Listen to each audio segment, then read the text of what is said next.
పోలీసులంటే కఠినత్వంతో ఉంటారని అనుకుంటారు, కానీ మానవత్వంతో వ్యవహరించేది వాళ్లే. ఏలూరులో జరిగిన సంఘటనగా నాకు గుర్తుంది.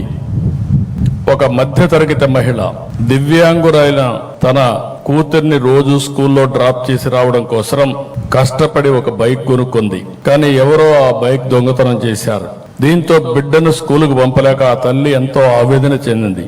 ఏలూరు పోలీసులు కష్టపడి ఆ దొంగను పట్టుకుని బైక్ తిరిగి ఆమెకి ఇచ్చారు. అప్పుడు ఆ తల్లి ఆనందం చూడాలి. అది నిజమైన పోలీస్ అంటే, అదే నిజమైన మానవత్వం.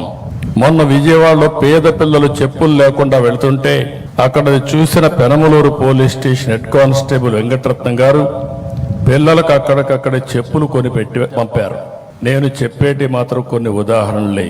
ఇలా ప్రతి జిల్లాలో ప్రతి స్టేషన్లో ప్రజల ఆస్తులు కాపాడాలని తపన పడే సిబ్బంది ఉన్నారు. మానవత్వంతో స్పందించే పోలీస్ అధికారులు కూడా ఉన్నారు.